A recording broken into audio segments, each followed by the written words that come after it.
भगवान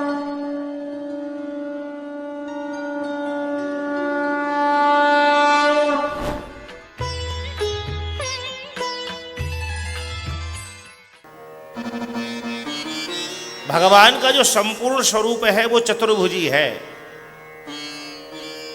भगवान चाहे कौशल्या जी के आगे प्रकट हुए तो चतुर्भुजी रूप से ही प्रकट हुए थे, मैया यशोदा के देवकी के आगे प्रकट हुए तो चतुर्भुजी रूप से ही हुए थे। तो इसीलिए भगवान नारायण का जो स्वरूप है वो भी चतुर्भुज ही है। तो भगवान आदि नारायण ने अपना ये चतुर्भुज स्वरूप यानी 4 श्लोकों में भागवत को प्रकट किया। तो भागवत शब्द का अर्थ कोई पुस्तक नहीं है, कोई ग्रंथ नहीं है, कोई पुराण नहीं है, भगवान का ही ये स्वरूप है। और केवल भगवान का स्वरूप है कृष्ण राम नारायण हरि का, ऐसा नहीं है। श्रीमद का शब्द है उनकी शक्ति के सहित। श्रीमद माने राधा जी के सहित कृष्ण का विग्रह है, सीता जी के संग श्री भगवान राम का विग्रह है, माँ गौरी के संग में ये भगवान शिव का विग्रह है। तो श्रीमद माने जो शक्ति से युक्त है, भागवत माने जो भगवान का स्वरूप है, उसके माध्यम से हम और आप सब लोग ज्ञान यज्ञ को संकल्प पूरा करेंगे। श्रीमद् भागवत कथा। अब कथा शब्द का अर्थ क्या है? 3-4 शब्द हैं ये समानार्थी, कथा, तथा, सर्वथा और वृथा। संसार का जो व्यवहार में हमारी वार्तालाप होती है वो सब वृथा है। जहां पर और को जोड़ा जाता है उसको तथा कहते हैं, है ना। जहां और को जोड़ा जाए, भाई ऐसा करना है और ऐसा करना है, ये तथा ऐसा करना है। और सर्वथा माने हमेशा ऐसा करना है। तो तथा माने और, सर्वथा माने हमेशा, वृथा माने बेकार, और कथा कैसे। श्रीमद् भागवत को ज्ञान यज्ञ स्वरूप क्या है इसका, कि महाराजा परीक्षित जी सुखदेव भगवान से प्रश्न करेंगे, म्रियमाणस्य सर्वथा, मैं मरणासन हूं, कैसे मेरा कल्याण होगा। महाराज भगवान की प्राप्ति का क्या साधन है, कैसे भगवान ने सृष्टि करी, कैसे भगवान ने वराह रूप धारण किया, कैसे भगवान वेदव्यास बनकर आए, कैसे उन्होंने भागवत का प्रणयन किया, कैसे भगवान नृसिंह बनकर आए, कैसे क्या हुआ। सृष्टि के आदि से लेकर कैसे का जो समाधान है उसी को कथा कहते हैं।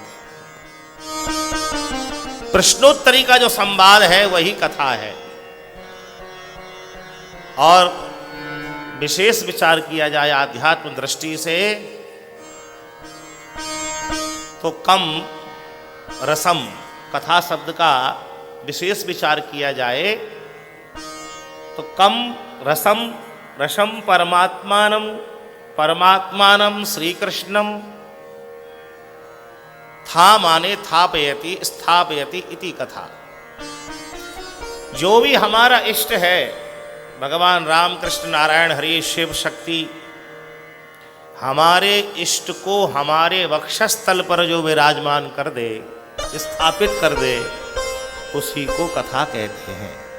बोलिए भागवत भगवान की जय। तो श्रीमद् भागवत कथा, अब इसको कहते हैं ज्ञान यज्ञ। इसको ज्ञान यज्ञ क्यों कहा गया? ज्ञान यज्ञ इसलिए कहा गया कि गीता जी में भगवान ने स्वयं अपने मुख से 4थे अध्याय में अनेक प्रकार के यज्ञों का वर्णन किया है। श्रेयान् द्रव्यमयाद् यज्ञ, ज्ञान यज्ञ परन्तपः, सर्वा अखिलं पार्थे ज्ञाने परिसमाप्यते। श्रेय यज्ञ है। द्रव्य यज्ञ है, हविष्य यज्ञ है, सामग्री का यज्ञ है, अर्थात जो हम किसी को दे रहे हैं वो सब यज्ञ की श्रेणी में आता है। इस बात को दिमाग में बिठा लें हम। सामान्य रूप से हमारी दृष्टि में यही है कि हवन करना ही यज्ञ है, वो तो यज्ञ है ही है। लेकिन हमने किसी को वस्त्र दिए वह भी यज्ञ है, हमने किसी को भोजन सामग्री दी वो भी यज्ञ है, हमने किसी को प्रसाद कराया वो भी यज्ञ है। भगवान गीता के 15वें अध्याय में स्वयं कह रहे हैं, अहम वैश्वानरो भूत्वा प्राणिनाम देहमाश्रिता प्राणापान समायुक्ता पचामन्यम चतुर्विधम। तो वस्तुतः जो वस्तु हमारे पास हमसे अधिक है और जिसको उसकी आवश्यकता है उसको प्रदान करना ही, यानी वस्तु का विकेंद्रीकरण करना ही, ये सब यज्ञ की श्रेणी में आते हैं। लेकिन भगवान गीता के 4वें अध्याय में कह रहे हैं, पार्थ सर्वा अखिलम पार्थे ज्ञाने परिसमाप्यते। सभी नदियां अपनी अपनी जगह बहुत महत्वपूर्ण हैं, सभी का अपना अपना महत्व है अपनी अपने क्षेत्र में, वो उतनी ही पवित्र है। लेकिन उन सब की संपूर्णता जैसे कि समुद्र में जाकर होती है, वैसे ही है अर्जुन, सारे यज्ञों की जो संपूर्णता है वो ज्ञान यज्ञ में जाकर होती है। सर्वा अखिलम पार्थे ज्ञाने परिसमाप्यते है। अब इसको थोड़ा सा समझ लें कैसे होती है। हमने किसी को द्रव्य यज्ञ किया, किसी को 100 रुपये दान कर दिए, अब वो अपना जीवन कितने दिन चलाएगा 100 रुपये में? वर्तमान समय में एक दिन का जीवन भी शायद बड़ी मुश्किल से चलेगा, दोनों टाइम का जलपान और भोजन प्रसाद 100 रुपये में शायद हो जाए। वस्तुतः हमारा जो किया हुआ यज्ञ है वो एक दिन तक ही उसके संग रहा। हम कहेंगे नहीं भाई हम थोड़े ज़्यादा उदार हैं, हम उसको एक बोरी आटा और रिफाइंड और घी पर्याप्त उसके हिसाब से सब दे देते हैं, उसको एक एक कट्टा भर के सब। ये हमारा द्रव्य यज्ञ हो गया, श्रेय यज्ञ हो गया, सामग्री का यज्ञ हो गया। उससे भी वो अपना जीवन कितने दिन चलाएगा? 3 महीने, 6 महीने, साल भर। अंत तो गत्वा उस यज्ञ की भी एक सीमा रही।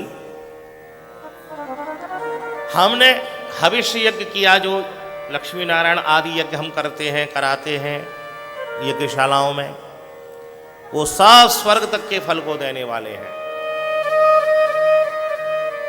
और एक दिन स्वर्ग भी हमसे छूटता है। फिर वो स्वामी जी कहते हैं, स्वर्गौ अल्प अंत दुखदाई। पुण्य रूपी पूंजी जब तक हमारे पास रहेगी तब तक स्वर्ग में आप भोग भोगेंगे। स्वर्ग क्या है? पृथ्वी पे जैसे 5 स्टार 7 स्टार होटल है, ऐसे ही वो उसे 11 स्टार मान लीजिए, 11 स्टार। बढ़िया से बढ़िया सूट बुक हो जाएगा, आप बैठ के बेल बजाते रहिए, सुबह की बैठी आ जाएगी, पेपर आ जाएगा, ब्रेकफास्ट आएगा, जो चाहिए आपको सब आता रहेगा। और जब पुण्य रूपी पूंजी डेबिट हो जाएगी, सारी खर्च हो जाएगी, तो फिर हम सड़क पे आ जाएंगे। इसलिए कहा स्वर्गौ अल्प अंत दुखदाई। कहने का तात्पर्य यह है कि हम ज्ञान यज्ञ के अलावा जितने भी यज्ञों को संपन्न करते हैं, ऐसा नहीं है उनको नहीं करना चाहिए, करना चाहिए।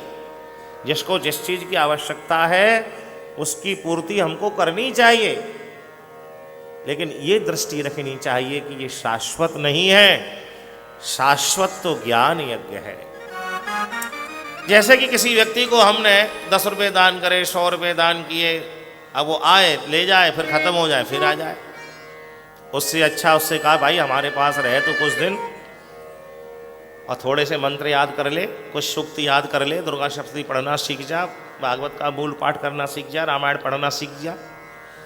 साल भर में उसको तैयार कर दिया तो क्या हुआ, वो स्वयं अपने पैरों पर खड़ा हो गया। इसी को ज्ञान यज्ञ कहते हैं। अपने हुनर का, अपने ज्ञान का डोनेट करना ही ज्ञान यज्ञ है। आप भागवत के माध्यम से देखेंगे भगवान वेद व्यास जी श्रीमद् भागवत के रूप में अपने ज्ञान को प्रस्तुत करेंगे और उसको फिर अपने पुत्र सुखदेव जी को सौंपेंगे। सुखदेव जी भगवान ब्रह्मा जी को, ब्रह्मा जी नारद जी को, नारद जी, फिर ये क्रम चलता रहता है। इसी को ज्ञान यज्ञ कहते हैं, जिससे ज्ञान की परंपरा चलती रहे। तो श्रीमद् भागवत के माध्यम से ज्ञान यज्ञ करना ही सबसे ज्यादा श्रेयस्कर है। अब आप लोग विचार करेंगे कि ज्ञान यज्ञ में वस्तुतः क्या होगा। तो वैसे तो विस्तार से वर्णन सृष्टि क्रम में आएगा चतुर्श्लोकी भागवत का, लेकिन उस चतुर्श्लोकी भागवत के 4 श्लोकों में से भी जो चौथा श्लोक है और उसका भी एक चरण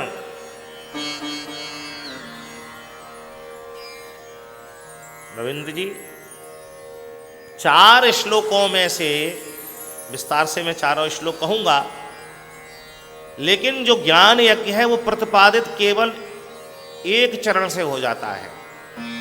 चौथा श्लोक भगवान ने प्रकट किया है, एतावदेव जिज्ञास्यम्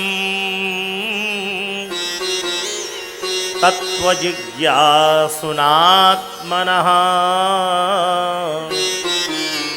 अन्वय 2 चरण वो हो गए पहले जो बोले मैंने। श्लोक तो तीनों सुने हुए हैं चारों। अहम एवा समेवाग्रे पहला है, ठीक है। रतर्थेयम प्रतीयेत ये दूसरा है। तीसरा है यथा महांत भूतानि भूतेषुश्च बचेष्वनु, ये तीसरा है। और चौथा श्लोक है एतावदेव जिज्ञास्यम्। अधिकारी जिज्ञासा करके बैठे और तत्व जिज्ञासुनात्मनः। काय की जिज्ञासा? पुत्र पौत्रादि व्यापार और मोक्ष तक की जिज्ञासा लेकर नहीं। मोक्ष तो बहुत छोटी चीज है। यजमान से विशेष रूप से मैं ये कहूंगा आपसे, अतिशय भगवान की कृपा हुई है, ठीक है, समय और अर्थ आपका खर्च होगा, लेकिन भागवत का श्रवण आप इसी निष्ठा से करिए जो भागवत जी का चौथा श्लोक कह रहा है। एतावदेव जिज्ञास्यम् तत्व जिज्ञासुनात्मनः। ये चौथे श्लोक के 2 चरण हो गए। एतावदेव जिज्ञास्यम् एक चरण, तत्व जिज्ञासुनात्मनः दूसरा चरण, अन्वय व्यतिरेकाभ्याम। ये ज्ञान है बस, ये शब्द है बस। चौथे श्लोक का तीसरा जो चरण है, एतावदेव जिज्ञास्यम् तत्व जिज्ञासुनात्मनः अन्वय व्यतिरेकाभ्याम यस्यात् सर्वत्र सर्वदः। अन्वय और व्यतिरेक से, अर्थात कैसे ये सृष्टि बनती है और कैसे लय होती है। अन्वय माने प्रकट होना और व्यतिरेक माने समाहित होना। ये समझ में आ जाए तो जीवन में ज्ञान यज्ञ संपादित हो जाता है। बोलिए भागवत भगवान की जय। तो हम और आप सब लोग यहाँ बैठकर श्रीमद् अर्थात राधा सहित भगवतः यानी श्री कृष्ण के स्वरूप के माध्यम से, उनकी कथा के माध्यम से ज्ञान यज्ञ को पूरा करेंगे, संपन्न करेंगे। बोलिए भागवत भगवान की।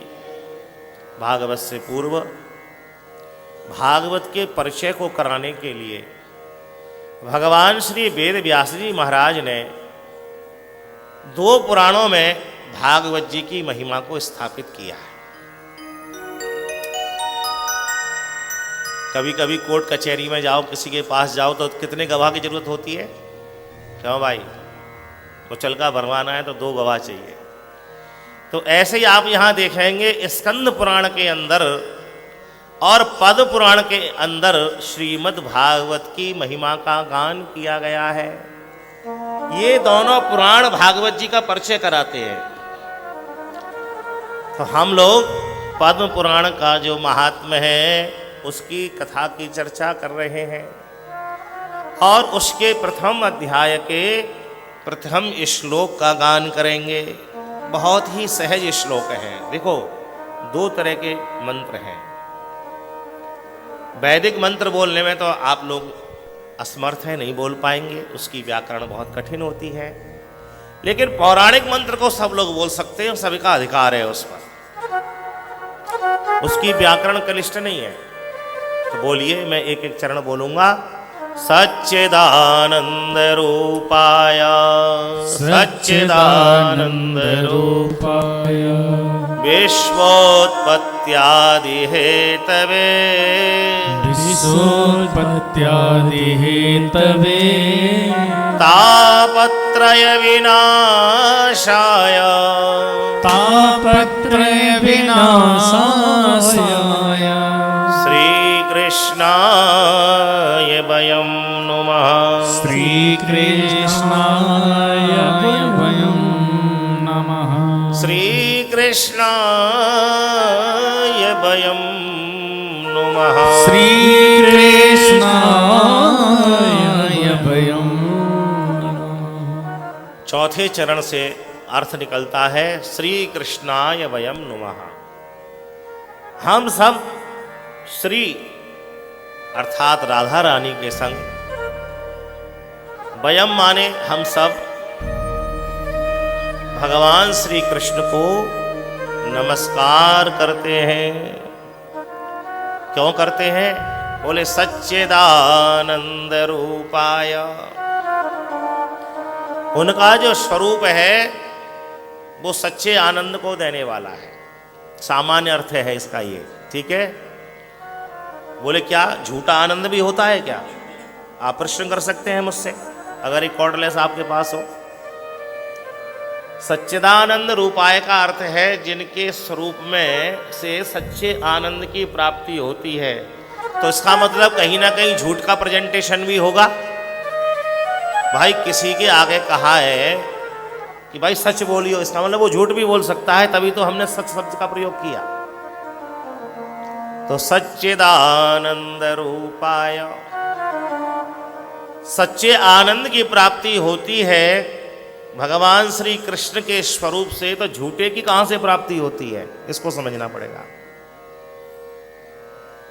प्रेजेंटेशन उसकी भी है। तो वो कहते हैं संसार में जो कुछ भी प्राप्ति होने वाली है वो सब झूठी है। पहले दिन जो कुर्ता पहना उसका आनंद जो आया वो दूसरे दिन उतना नहीं आएगा, और सेकंड बार पहनने के बाद तो वो कॉमन हो गया, अर्थात उसका आनंद विलीन हो गया। पहला रसगुल्ला खाया तो आनंद आया, और 10 खा लिए तो फिर वो दुख में परिवर्तित हो गया, यानी उसका आनंद विलीन हो गया। ये झूठा आनंद है। नया मकान बनाया, नई गाड़ी बनाई, पुत्र हुआ, पौत्र हुए, तो जिससे हमें आनंद की प्राप्ति हुई और फिर वो घटना शुरू हो गया, वही झूठा आनंद है। और जब विचार किया जाएगा तो सबके प्रति यही दृष्टि स्थिर हो जाएगी। चाहे शरीर से शरीर का मिलना हो, चाहे शरीर से वस्त्र का मिलना हो, चाहे शरीर से नई कार का मिलना हो, चाहे शरीर से नए मकान का मिलना हो, चाहे कोई भी भोग सामग्री हो, उसमें आनंद घटता ही है। क्यों भाई, गलत तो नहीं कह रहा हूं? लेकिन भगवान के संग ऐसा नहीं है भाई। अपने स्वरूप से अगर हम कंपेयर करें भगवान के स्वरूप की, क्योंकि सबसे पहले स्वरूप ही प्रस्तुत किया है व्यास जी ने, तो हमारे स्वरूप का भी आनंद घट ही रहा है। जितने सुंदर बचपन में थे उतने हम कुमार अवस्था में नहीं रहे, फिर उतने युवावस्था में नहीं रहे, और अब प्रौढ़ आ गई तो अब और कम हो गए, और धीरे धीरे ढलना ही है। लेकिन क्या कभी किसी ने भगवान कृष्ण नारायण हरि का ऐसा फोटो देखा जिसमें भगवान का चश्मा लग रहा हो? क्यों भाई? उनके शरीर पर झुर्री पड़ गई हो, भगवान टेढ़ी कमर करके चल रहे हो, भगवान ने सहारे के लिए डंडा ले रखा हो, ये प्रत्यक्ष बात है। देखिए, इसलिए कहा सच्चिदानंद रूपाय, उनका स्वरूप शाश्वत है। हमारे स्वरूप में आनंद घटता है, हमारे विषय भोग का आनंद घटता है, लेकिन उनका आनंद अहर्निशम बढ़ने वाला है। इसलिए सच्चिदानंद रूपाय, सत माने शाश्वत, चिद माने प्रकाशमान, और आनंद तो भगवान का स्वरूप है ही है। इसलिए हम सब उनको नमस्कार करते हैं। आप कहेंगे लो वो सुंदर है तो ठीक है अपने लिए, हम क्यों नमस्कार करें? तो व्यास जी ने दूसरा कारण प्रस्तुत कर दिया। अरे बोले केवल सुंदर ही नहीं है, परम सामर्थ्यवान है। बोले कैसे? बोले विश्व उत्पत्ति इत्यादि हेतवे, हमारे सहित पूरे विश्व को वो बना लेते हैं, और बनाकर ही नहीं जिम्मेदारी पूरी हो जाती, ब्रह्मा जी के रूप से बनाते हैं तो विष्णु स्वरूप से पालन करते हैं, और देखते हैं कि बहुत ज्यादा हो गए तो रुद्र रूप से संहार भी कर लेते हैं। विश्व उत्पत्त्यादि हेतवे, तो हम कहेंगे अरे ये तो तीनों काम हम ही करते हैं। क्यों भाई? नारायण बैठ जाए माता जी तो अच्छा रहेगा। हाँ विराज जाइए आप, बड़ी कृपा होगी आपकी। उत्पत्त्यादि हेतवे,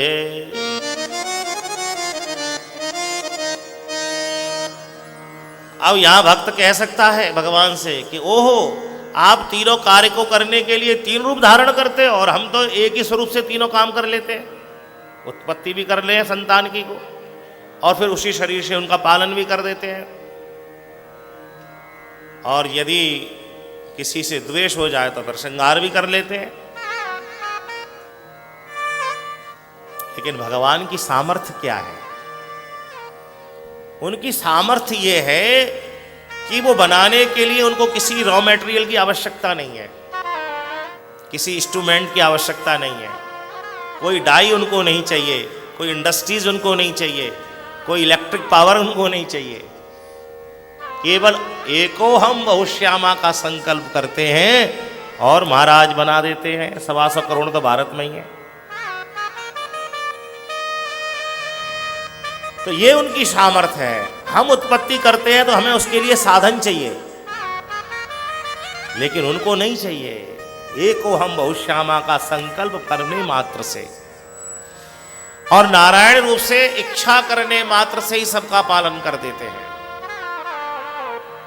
और जब देखते हैं कि बहुत ज्यादा हो गए, उत्पात मचा रहे हैं, तो भ्रकुटे विलास सृष्टि ले होई, जरा सी टेढ़ी निगाह करी उन्होंने, और महाराज एक साथ सैकड़ों हजारों लाखों की संख्या में काल गलबित हो जाती है।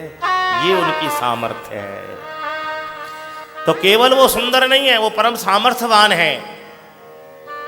तो बोले वो हो, तो फिर अगर वो इतने सामर्थ्यवान हैं तो मेरा कुछ काम पड़ेगा तो क्या मेरे काम आएंगे क्या? क्यों भाई, संसार में किसी बड़े आदमी का किसी से परिचय कराओ तो वो तुरंत आपसे पूछेगा भाई उनसे मिलना हो तो क्या मिल जाएंगे क्या? तो ऐसे ही व्यास जी से मानो भक्तों ने ये कहा, या व्यास जी ने भक्तों की अभिलाषा को पूर्ण करने के लिए तीसरा कारण भी प्रस्तुत कर दिया कि इतने सुंदर होने के बावजूद, इतने सामर्थ्यवान होने के बावजूद भी वो सर्व सुलभ है। वहां कोई बैरिकेडिंग नहीं है, कोई सिक्योरिटी नहीं है, 24 आवर्स अहरनिश। आप जाइए तो बोले क्या करेंगे? बोले तापत्रय विनाशाय। बोलिए तापत्रय विनाशाय। भाई हम अपने बड़े के पास, जैसा कि सामान्य रूप से किसी बड़े अधिकारी या मिनिस्टर के पास कब जाते हैं? जब हमारे पास कोई संकट आता है। दैहिक दैविक भौतिक तापा। गोस्वामी जी कह रहे हैं भगवान के पास जीव कब जाता है? दैहिक, शरीर में कोई विशेष कष्ट हो गया हो तो वे भगवान बहुत सुंदर है, परम सामर्थ्यवान है। तो अब भक्त ने पूछा क्या भाई मुझे कुछ जरूरत पड़े तो मेरे काम आएंगे? तो गोस्वामी जी कहते हैं 3 स्थिति में आप याद करते हैं उनको, बिना स्वार्थ के तो कोई याद करता नहीं है किसी को। दैहिक दैविक भौतिक तापा। राम राज का हुई नहीं व्यापा। दैहिक दैविक भौतिक तापा। राम राज का हुई नहीं व्यापा। तो भगवान व्यास ये गारंटी दे रहे हैं कि वो बहुत सुंदर हैं, लेकिन कोई गुमान नहीं है इस बात का। बहुत सामर्थ्यवान है, उसके बावजूद भी कोई गुमान नहीं है उनको। ताही अहीर की छोछरिया चचियावर छाछ पे नाच नचावे। ऐसे परम दयालु भगवान, बस तुम एक बार ये जाकर कह दो उनसे कि हे राम तवास्मि, हे कृष्ण तवास्मि, हे शिव तवास्मि, मैं तुम्हारा हूं। तो तापत्रय विनाशाय, वह तुम्हारे तीनों प्रकार के तापों का नाश कर देंगे, ये गारंटी है। फिर एक बार बोलिए सच्चिदानंद रूपाय। सच्चिदानंद रूपाय। विश्वोत्पत्त्यादि हेतवे। विश्वोत्पत्त्यादि हेतवे। तापत्रय विनाशाय। तापत्रय विनाशाय। श्री कृष्णाय वयं नमः। श्री कृष्णाय वयं नमः। तो सदचिद आनंद स्वरूप परम सामर्थ्यवान भगवान, उनकी शरण में हम जाएं, उनसे संबंध बना लें तो हमारे जीवन के तीनों तापों का वो नाश कर दें। ये बहुत समझने वाला शब्द है। चाहते तो व्यास जी लिख देते कि हमारे तीनों तापों का वो नाश कर दें, पाप नहीं लिख सकते थे कि तीनों पापों का नाश कर दें, क्योंकि पाप भी हमसे मनसा वाचा कर्मणा 3 प्रकार से होता है। लेकिन उन्होंने वो नहीं लिखा, क्योंकि वही दैवी भागवत में ये कह चुके हैं कि अवश्यमेव भोक्तव्यम कृतम कर्म शुभाशुभम। तो भगवान व्यास कह रहे हैं कि तुम्हारा जैसा कर्म है वो भोगना तो होगा ही होगा तुम्हें, लेकिन यदि बुरे पाप कर्म का ताप तुम्हारे जीवन में आया है और भगवान से यदि आपने संबंध बनाया हुआ है तो फिर वो ताप का शमन कर देंगे। इसलिए लिखा है तापत्रय, पापत्रय नहीं लिखा है। इसलिए कर्म के प्रति सचेत रहना चाहिए प्रत्येक जीव को कि हमसे मनसा वाचा कर्मणा कोई पाप नहीं बने, क्योंकि उस पाप का निपटारा भगवान भी नहीं कर सकते। उस पाप के ताप का कर सकते हैं बस, तलवार को सुई कर सकते हैं वो। लेकिन आप कहो कि केवल सारे पापों को भस्म कर दें, नहीं नहीं नहीं। एकादशी आदि की किताब हम पढ़ते हैं, कथाएं हिंदी में, उसमें ऐसा आता है कि व्रत करने से है, गौदान करने से, इसको ब्रेन वॉश कर लो, जो कर्म हमने किया है वो भोगना पड़ेगा। पितामह भीष्म तो प्रत्यक्ष रूप से कृष्ण को संवाद करते थे और जानते थे कि ही इज गॉड, ये भगवान है। उसके बावजूद भी 6 महीने सरसैया पर पड़ा रहना पड़ा। तो किए कर्म को भोगना तो पड़ेगा, लेकिन भगवान से संबंध बनाने का फायदा यह है कि वो जो ताप आएगा तो उस समय आपको भगवत स्मृति बनी रहेगी, जैसे कि पितामह को बनी रही, जैसे कि परीक्षित जी को बनी रही, जैसे कि कुंता जी को बनी रही, द्रौपदी जी को बनी रही। ये इसीलिए सारे चरित्र कहे जाते हैं कि इनसे हमको ये शिक्षा मिले कि इन्होंने संकट के रूप में कैसे भगवान को पुकारा और क्या समाधान हुआ। तो इसलिए तापत्रय विनाशाय श्री कृष्णाय वयं नुमः, श्री कृष्णाय वयं नुमः। सच्चिदानंद स्वरूप परम सामर्थ्यवान भगवान, तीनों प्रकार के तापों को शमन करने वाले राधा सहित भगवान श्री कृष्ण को हम सब नमस्कार करते हैं। बोलिए भागवत भगवान की।